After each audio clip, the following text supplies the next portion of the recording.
Bom, anterior semana, anterior aula, tínhamos visto madeira serrada, roliça e laminada colada, né, que seria praticamente a serrada e colada. Agora vamos ver a madeira compensada. Então, para isso, vamos ver este outro vídeo de madeira Ela compensada. tem 5.500 anos de idade. Quando a natureza ataca, Ah, meu Deus! Cabe ressaltar que nos Estados Unidos eles usam bastante madeira e fazem casa de madeira, totalmente tudo de madeira. É por isso que quando tem os famosos tufões, tudo isso, todas as casas deles quedam destroçadas, tudo fica uma bagunça. Então, eles usam bastante madeira. Precisa de ajuda? Não, eu tô bem! a madeira salva vidas. Costuma ser o que fica entre uma casa e o desastre. Então, quando tem um desastre, eles usam estas madeiras compensadas para fechar janelas, para fechar portas, para que o ar não entre lá. Se não entra lá, aí está tudo certo. No resto do mundo, usa-se concreto armado. É por isso que não tem tanto desastre como tinha. Iminente. Você vê pelo noticiário um furacão se aproximando e todo mundo prega compensado sobre as janelas. Por que essa cena se repete toda a temporada de furacão? Porque a madeira consegue superar sua maior fraqueza e se transformar de troncos roliços em placas perfeitamente planas, que são incrivelmente... Então, aqui já é um compensado. Estou pegando uma fininha, duas, três, quatro, cinco e juntando. Lembram o negócio dos lápis juntos? Assim, está criando maior resistência do que se fosse uma placa inteira. fortes.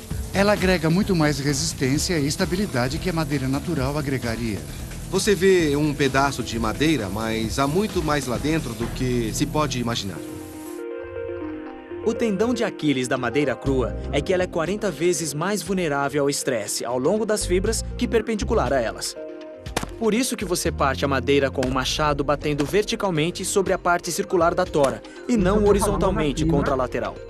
As fibras da madeira correm verticalmente ao longo do eixo da planta. Ao partir um pedaço de madeira ao longo deste eixo, as células se separam.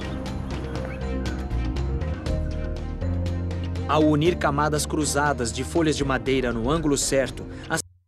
Então, o que faz com esta compensada? Colocam uma com as fibras num sentido e a outra colocam com as fibras no outro sentido e ficam revezando. Então aí criando uma maior inércia e também uma maior resistência. Ao unir camadas cruzadas de folhas de madeira no ângulo certo, as fibras se entrelaçam para criar ligações perpendiculares, que dão super resistência às fibras comuns da madeira. O compensado foi desenvolvido para resolver o fato da resistência de todas as madeiras ser numa única direção. Isso pode parecer tecnologia moderna, mas a madeira compensada é usada desde o período Gérzian do Antigo Egito, 5.500 anos atrás. E tudo era feito do mesmo jeito. Folhas finas de madeira chamadas chapas eram coladas para criar o compensado. Mas o processo era demorado e caro. Depois, no século XIX... Bom, pegam folhas finas de madeira e colocam revezando num sentido ou no outro sentido, de tal forma de criar um compensado que é bem mais resistente que o original. É uma ideia super interessante. Aí, esse seria um tipo mais de madeira que a gente estaria vendo.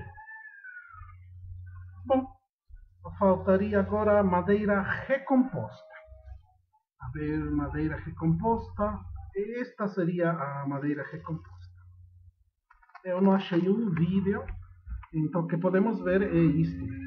Madeira recomposta ou aglomerada é um produto geralmente encontrado na forma de placas, fabricado por meio de serragem e resíduos de madeira compensado, convertidos em flocos e colados sob pressão.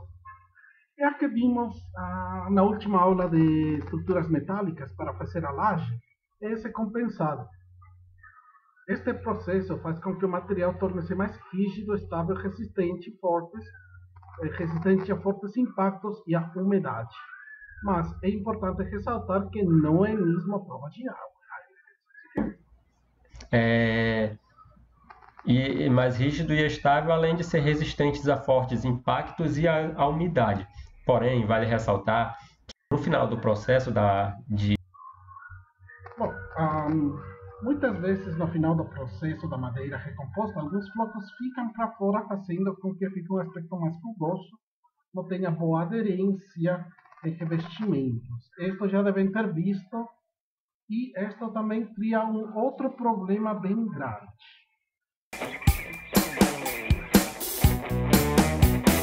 Fui morar numa casinha infestada de cupim, pim, saiu de lá, uma lagartixa, olhou pra mim e fez assim.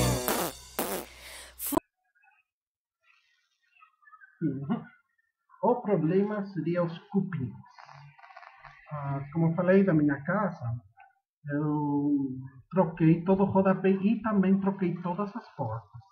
Então, estas madeiras compensadas, recompostas, o problema é que entram os cupins lá dentro.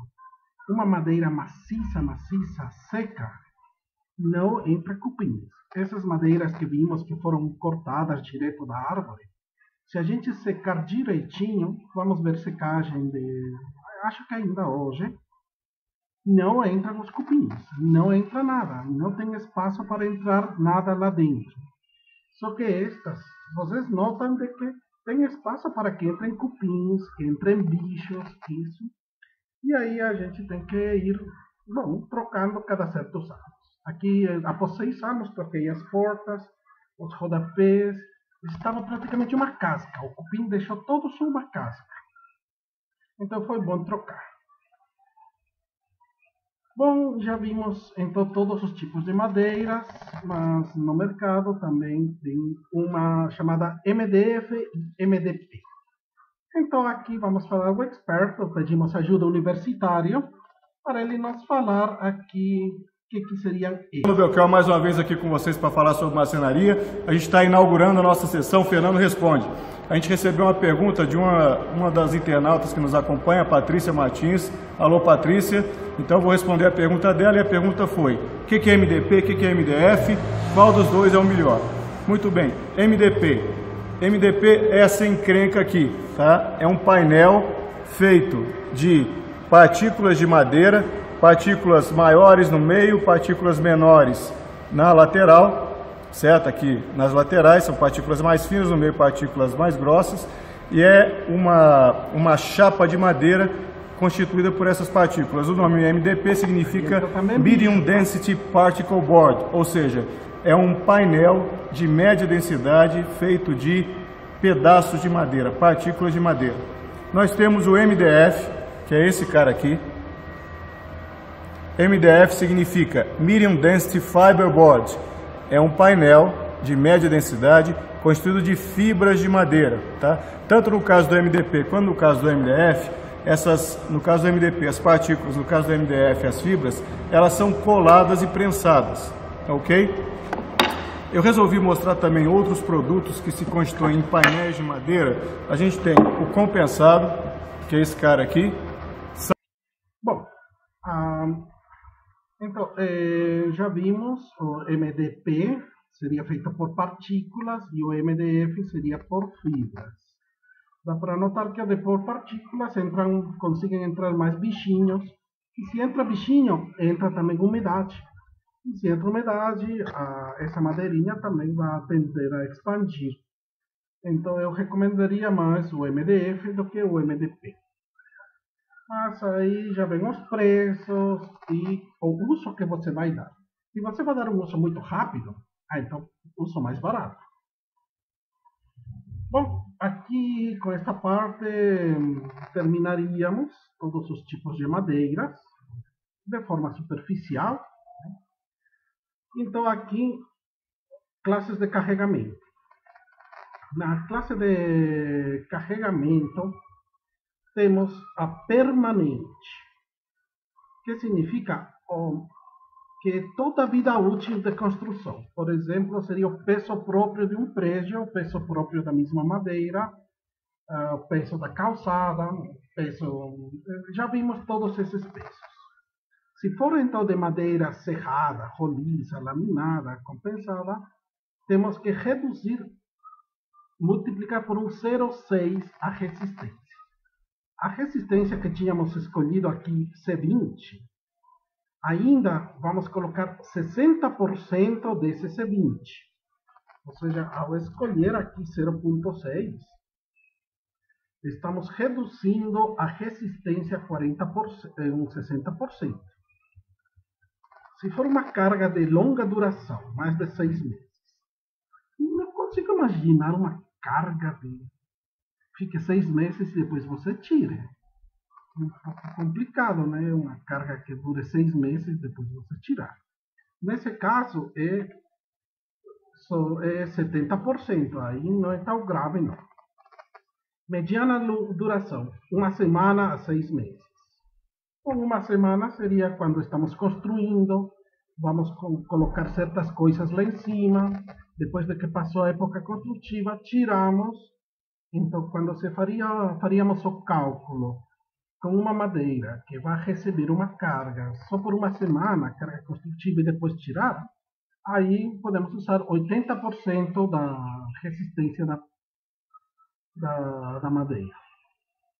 Curta duração, menos de 1 semana, 90%, e instantânea. Aqui fala uma carga instantânea, também não consigo imaginar muito uma carga instantânea que carregue e tire, né? Aí fala 1,1, ou seja, de que podemos colocar uma maior carga da que achamos de que tem a madeira. Então, como quase sempre vamos usar cargas permanentes, e é a que tem um menor valor, então vamos colocar um valor de 0,6. Aqui pode notar que se for uma madeira recomposta, só 30% da resistência da madeira podemos usar. Tá? Então, essa madeira recomposta é melhor usar para certas outras coisas, e não para um projeto de resistência com momento cortante e força axial. Aqui vamos projetar a flexocompressão, assim como usamos o Visual Metal para colocar momento cortante e tudo isso. Aqui também vamos fazer, só que estamos definindo o tipo de madeira para que isso aconteça. Então, uma vez que colocamos aqui, temos que ver a próxima parte. A próxima parte vai ser a classe de umidade. Temos já as madeiras, já sabemos as madeiras, né? Agora temos que ver as classes de umidade de 1 para 4. Bom, para ver o que é a umidade, vamos perguntar aí ao universitário. Umidade ideal para uso sem ter um medidor de umidade. Muito bem. Num vídeo que nós fizemos sobre o alburno, a gente falou que a madeira varia de dimensão de acordo com a variação de umidade. Umidade, as madeiras, elas têm água dentro das células e elas têm água fora das células, entre as células. Então, o que é o ótimo? Então, a secagem é quando a madeira perde toda a água que está entre as células, mas não dentro das células. Uma vez que perde toda a água entre as células, ela fica praticamente impermeabilizada. Não entra bicho, é uma madeira muito boa. Só que não vai perder 100% dessa água. Vai ficar sempre uma porcentagem, porque a temperatura ambiente está também com essa porcentagem de água. Já a única forma de perder a água dentro das células seria se a gente queima a madeira, né? E a gente não vai queimar a madeira. Então, tem um valor percentual que a madeira tem que ter um valor de... bom, para São Paulo seria um 12% aproximadamente de umidade. Isso significa que com o meio ambiente ela fica certinho, não tem água dentro das células, e aí consegue já ser uma madeira para trabalhar. Porque a madeira, quando você molha, expande, quando seca, contrai. Então isso é ruim para quem quer trabalhar com madeira. Essas deformações podem quebrar a própria madeira em função de como que você colocou ele. Então aqui neste vídeo ele vai mostrar um pouco isso que eu falei para vocês. Né? Ou seja, quando entra água na madeira, a madeira se expande, quando sai água da madeira, ela se contrai. Tá? E essa variação não é uma coisa boa. Tá? Isso pode estragar uma peça de marcenaria de precisão que você tenha feito. Ok? Num outro vídeo também sobre como comprar madeira, a gente falou de um aparelho, um medidor de umidade, tá? Um aparelho muito simples de usar. Você simplesmente espeta o aparelho e ele te dá o percentual de água que a madeira tem, né? Qualquer que seja o motivo, a crise, você está sem dinheiro, ou não está conseguindo encontrar o aparelho, ou não gosta de aparelho, sei lá. Você não tem um aparelho e você quer saber se a sua madeira está boa para uso ou não.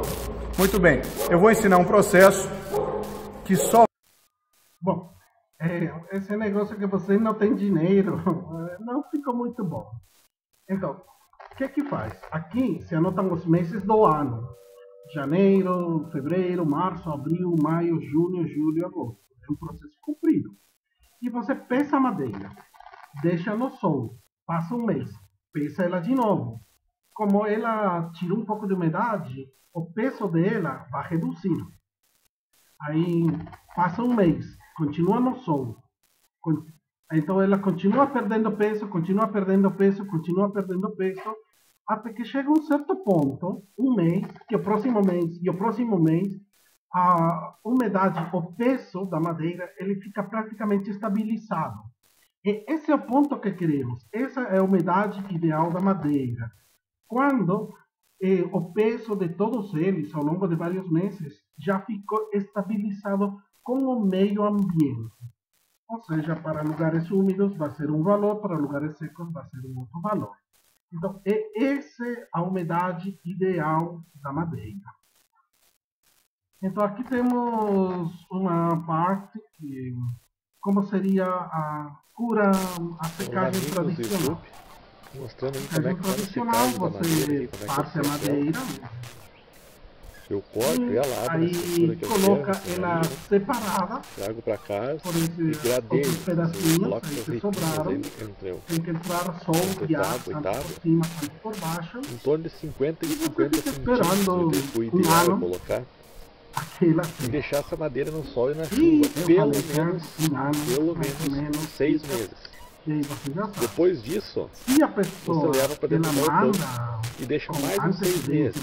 Deixando um ano, ela está prontinha para trabalhar. Não vai empenar, não vai trabalhar, não vai Quando trabalha a madeira, ela pode reduzir ou crescer de tamanho.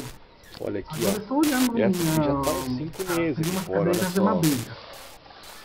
A madeira ela está ideal para guardar no galpão, você vê quando ela está ideal, é quando ela começa a ficar desbotada, perder a cor, um aspecto meio cinza, tipo aqui, ó, saindo do lugar.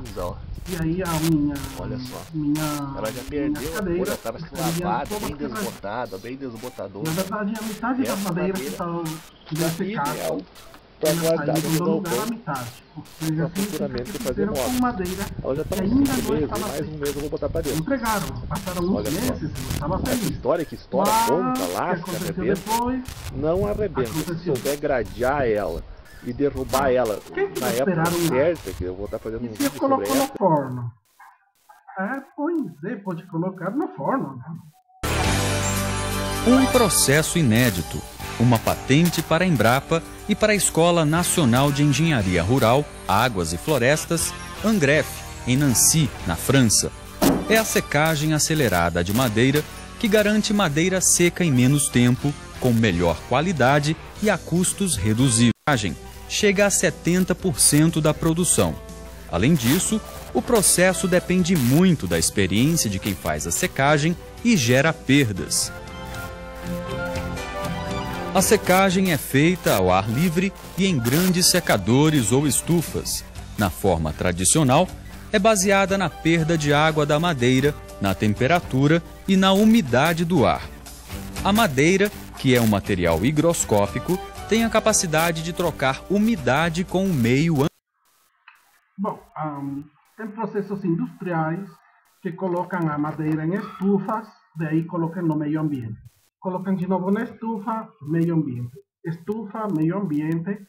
E em muito menos tempo conseguem deixar a madeira seca nesse valor de 12% que a gente quer.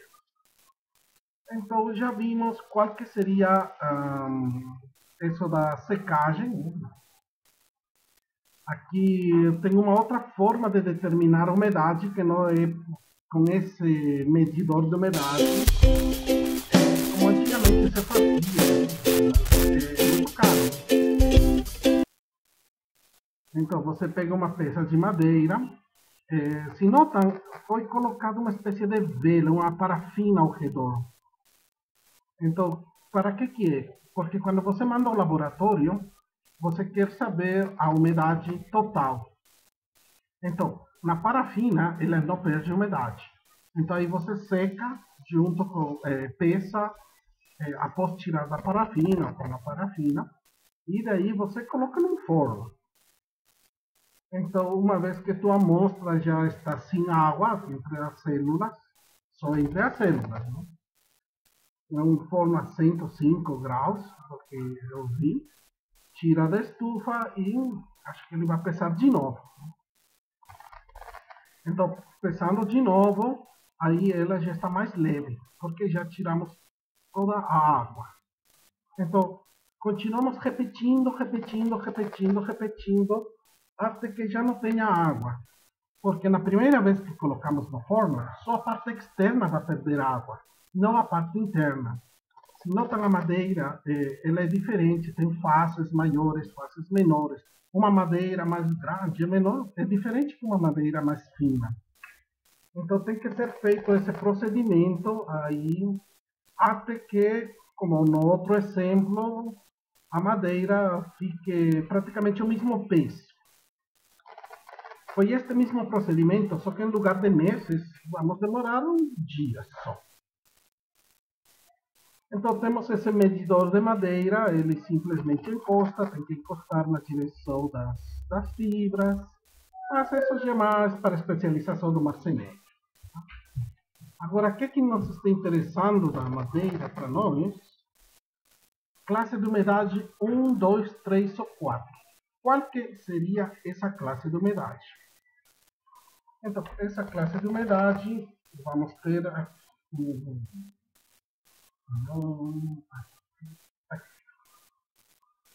Então, esta tabelinha daqui que temos que usar.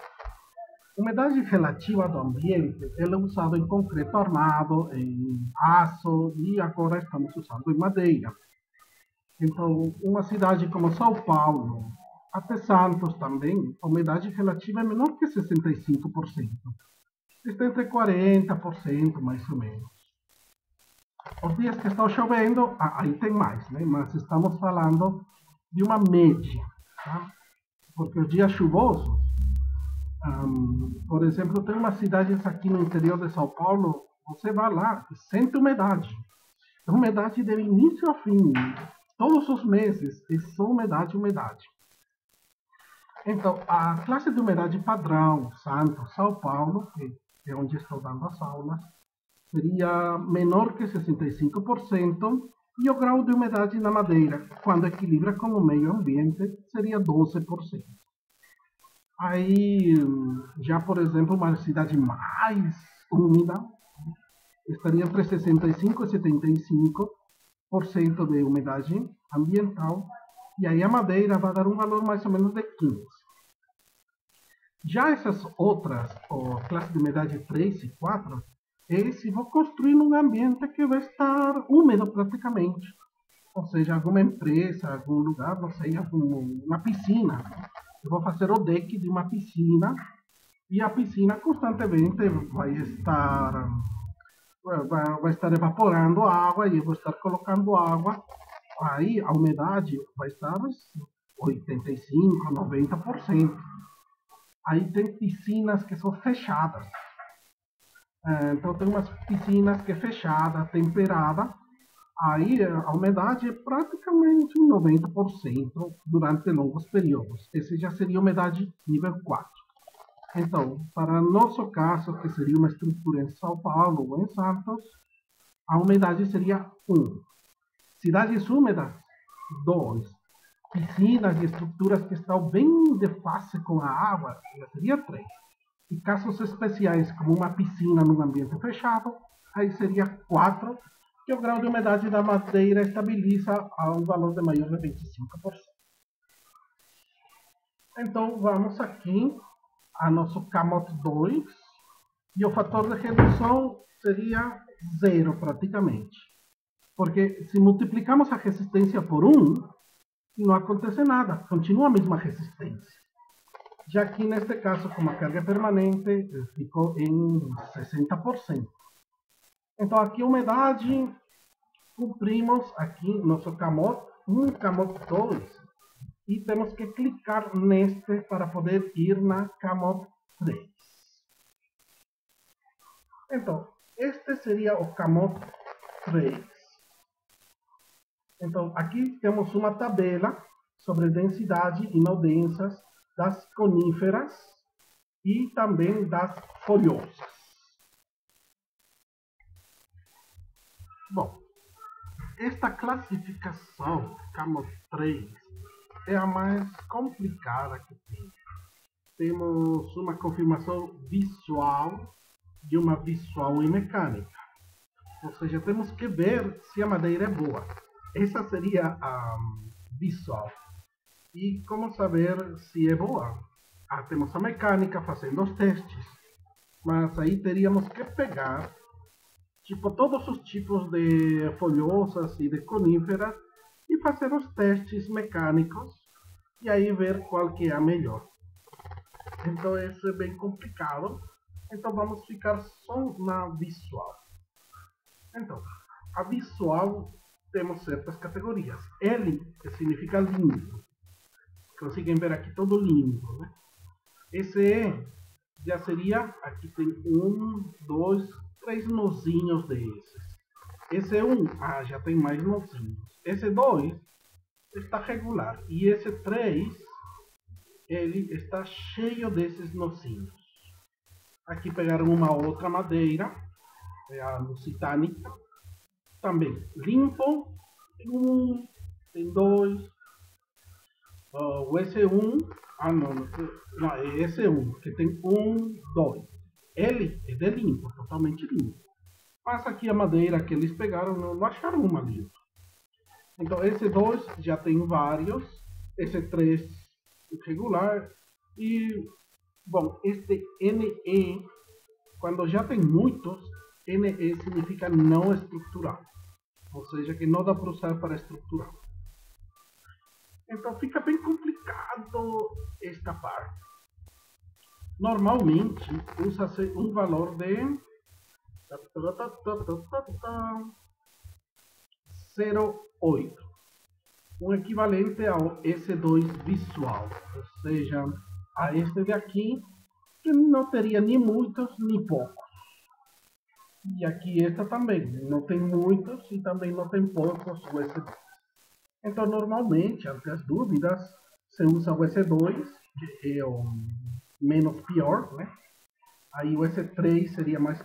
Não, o mais pior, O NE já seria inviável, não dá para usar esse aqui. Então, essa classificação visual, se a gente não sabe muito bem, colocar 0,8. Não é o pior, mas também e fica dentro da faixa. Então, aqui já definimos a resistência CAMOT 1, CAMOT 2 e CAMOT 3. Então, aqui o que está faltando agora seria calcular. Então, colocamos calcular e vai ter o valor de CAMOT 1 vezes CAMOT 2 vezes CAMOT 3 de valor de 0,48. ou seja, da resistência que eu coloquei aqui 20, na verdade eu vou usar a metade. Eu vou projetar com uma resistência de 10. Então, esses seriam meus fatores de segurança para eu projetar as estruturas metálicas.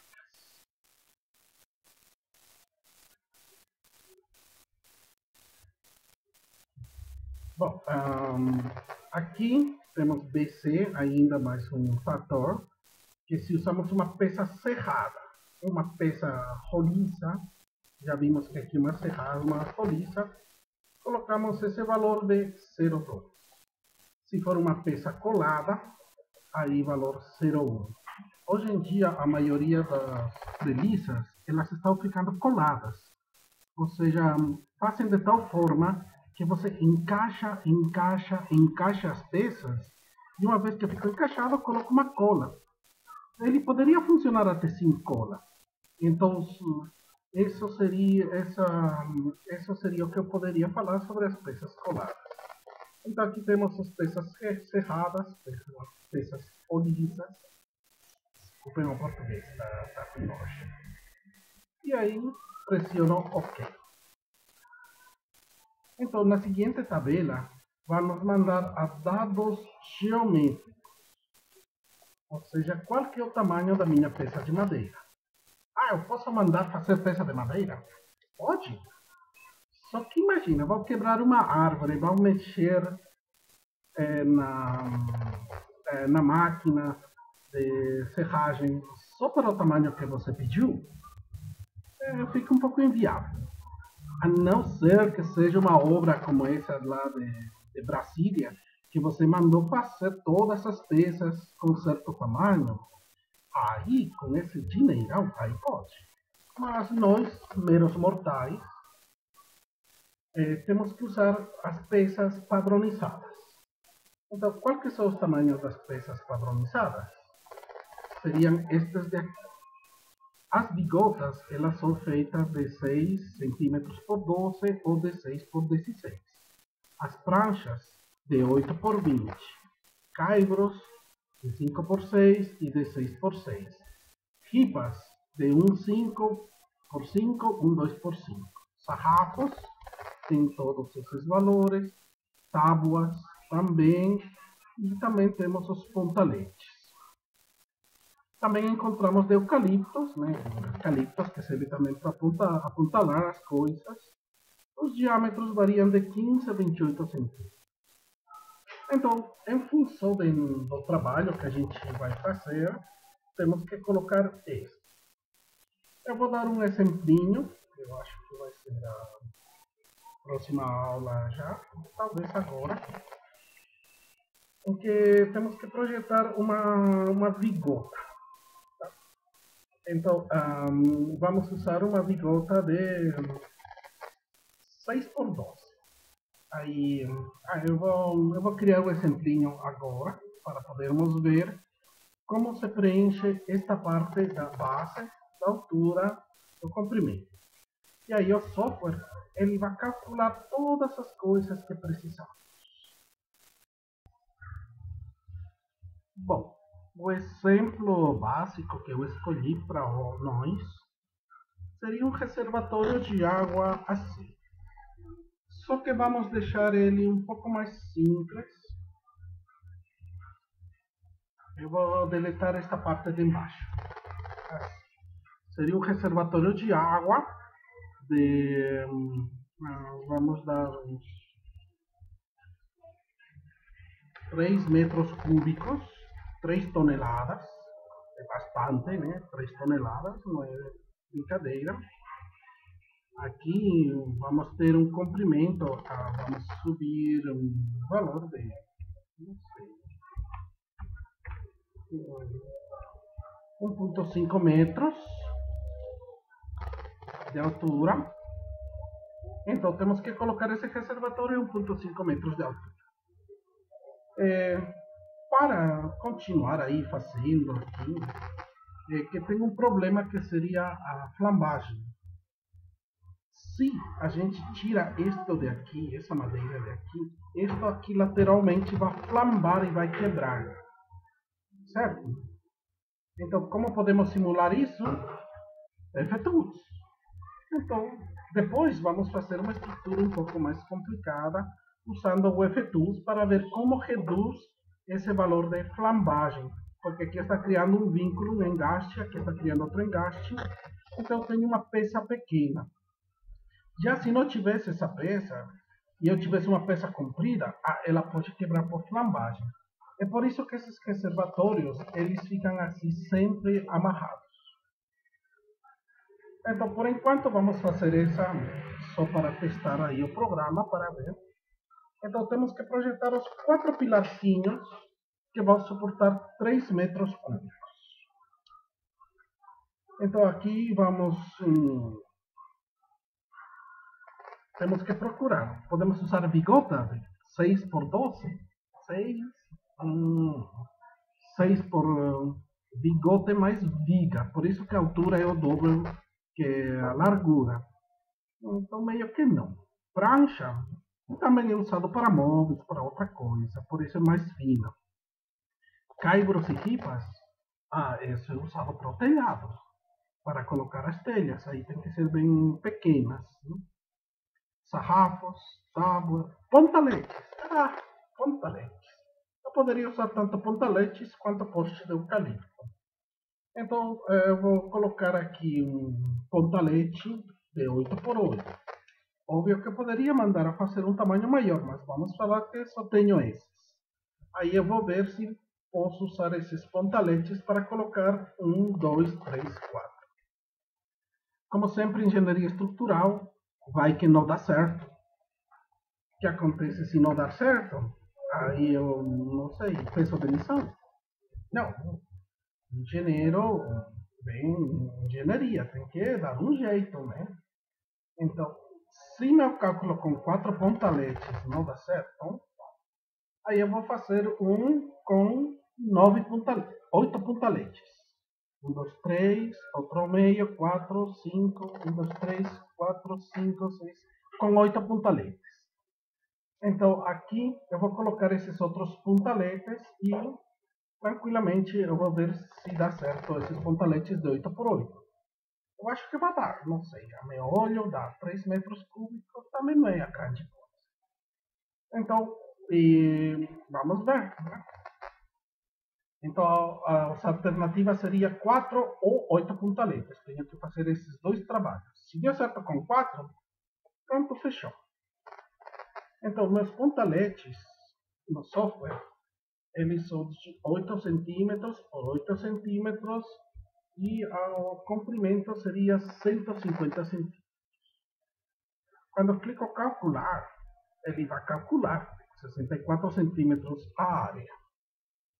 Depois, aqui tem o cálculo do lambda x, lambda y, que seria a flambagem aí do pilar. Aqui só tenho que apertar calcular. Aqui vem os momentos de inércia. Só aperto calcular. Nesta parte é o módulo de resistência. Esse módulo de resistência a gente viu para calcular estruturas metálicas. Esse é o valor que a gente viu. Então também só precisamos calcular. Poderia ter feito que clique diretamente. Só tem que falar com o programador. Eu só estou utilizando. Então aqui temos os valores de tração, né? Que aqui também aí tem os valores que ele vai achando de acordo com a norma e clicamos calcular nos valores. A determinação de FCOD, o valor de tração, que lembra que era uma parcela do valor à compressão. Ou seja, se minha resistência à compressão aqui é 20, a resistência à tração é 2. Mas, tirando o fator de segurança, aqui os CAMOT, o valor à tração daria 0,53. Ou seja, está tudo reduzido de acordo a norma.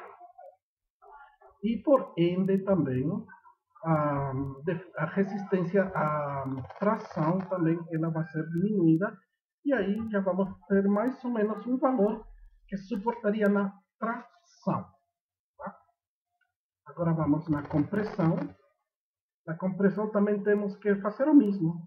Aqui vamos calcular a mesma resistência.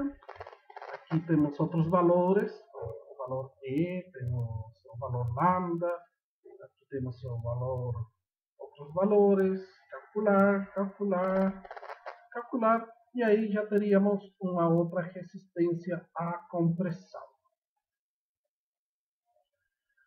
Bom, aqui já passamos por flexão. Bom, na compressão já calculamos tudo. Aqui entramos para flexão.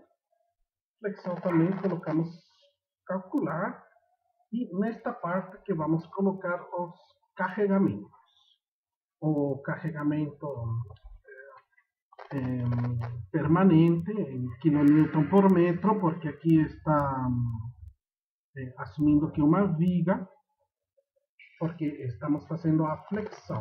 Aqui a compressão, já temos um valor calculado para compressão, um valor calculado para tração, e aqui estaríamos assumindo que é uma viga. Então, o programa, em lugar de pedir um momento, como a gente calcula no RTubes, ele está pedindo a carga em kN da carga permanente, carga acidental, carga do vento e esta inclinação. Tá? Essa inclinação foi um pouco complicado de achar, mas a ver, qual que seria a inclinação? Inserir.